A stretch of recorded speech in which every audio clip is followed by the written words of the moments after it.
হাতে যদি খুব কম সময় থাকে তাহলে এই রেসিপিটি বাড়িতে বানিয়ে নাও। ডিম দিয়ে আলু দিয়ে একটা রেসিপি, দারুণ টেস্টি একটা রেসিপি। এটা দিয়ে এক থালা ভাত খাওয়া হয়ে যায়। হ্যালো বন্ধুরা, তোমরা সবাই কেমন আছো? আমি খুব ভালো আছি। তাই চলে এসেছি তোমাদের সামনে একটা নতুন রেসিপি নিয়ে। দারুণ টেস্টি একটা রেসিপি, যেটা দিয়ে এক থালা ভাত খাওয়া হয়ে যায়। এখানে ডিম আর আলু ভালো করে সেদ্ধ করে ছাড়িয়ে নিলাম।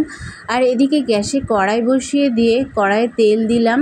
তেল দিয়ে যখন তেল গরম হয়ে যাবে তখন দিয়ে দিলাম লবণ আর হলুদ, দিয়ে চারিদিকে ছড়িয়ে দিয়ে ডিমগুলোকে ভালো করে ভেজে নিলাম।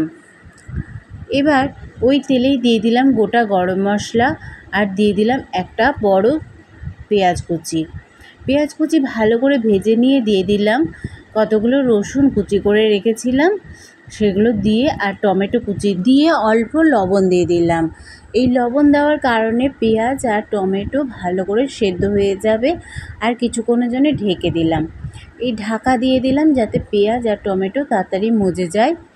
এবার আমি খুন্তির সাহায্যে সেগুলোকে আরও ভালো করে ঘেঁটে দেব। এবার দিয়ে দিলাম 1 চামচ কাঁচা লঙ্কা বাটা আর দিয়ে দিলাম 1 চামচ আদা বাটা।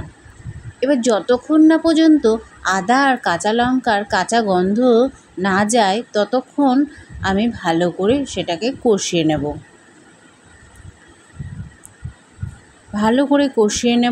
যতক্ষণ কাঁচা গন্ধ না চলে যায়। এবার দিয়ে দেব কিছু পরিমাণ গুঁড়ো মশলা, দিয়ে দেবো 1 চামচ জিরের গুঁড়ো, 1 চামচ ধনের গুঁড়ো, 1 চামচ কাশ্মীরি লঙ্কার গুঁড়ো আর অল্প চিনি, আর দিয়ে দিলাম পরিমাণ মতো লবণ আর হলুদ, দিয়ে ভালো করে কষিয়ে নেব। আর দিয়ে দিলাম বাটি ধুয়ে একটু জল দিয়ে একটু কষিয়ে নেব। আমি এখানে ঢেকে কষাবো। ঢেকে কষালে পেঁয়াজ আর টমেটো আর মশলাগুলো খুব সুন্দরভাবে কষানো হয়ে যায়। কষানো থেকে যখন আমার তেল ছেড়ে আসবে তখন আমি সেদ্ধ করা আলুগুলো হাতের সাহায্যে ম্যাশ করে দেব।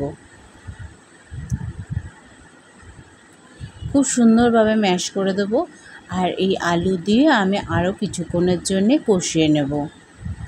দেখো এবার দিয়ে দেব ডিম দিয়েও আমি কিছুক্ষণের জন্যে কষিয়ে নেব। দেখো দেখতে কত সুন্দর লাগছে, রঙটাও কি সুন্দর এসেছে বলো। হাতে যদি খুব কম সময় থাকে তাহলে এই রেসিপিটা বানিয়ে নিতে পারো। দারুণ টেস্টি একটা রেসিপি, এক থালা ভাত এটা দিয়েই খাওয়া হয়ে যাবে। আমার কষানো কমপ্লিট হয়ে গেছে। এবার দিয়ে দিলাম জল, পরিমাণ মতো জল দিয়ে দিলাম। জল দিয়ে আমি কিছুক্ষণের জন্য ঢেকে রাখবো। ঢাকা খুলে দেখলাম আমার ঝোল ফুটে উঠেছে, রান্নাও অর্ধেক হয়ে গেছে।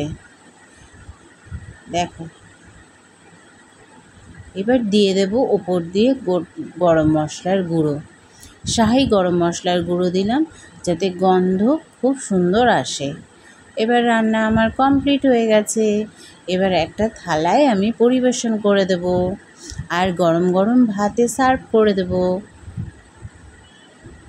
তোমাদের যদি আমার ভিডিওটি ভালো লাগে তাহলে একটা লাইক কমেন্ট শেয়ার করে দিও। অবশ্যই কিন্তু আমার চ্যানেলটাকে সাবস্ক্রাইব করে দিও। দেখতে সুন্দর হয়েছে? তাহলে একটা লাইক কিন্তু অবশ্যই করে দিও। আজকের মতো টাটা।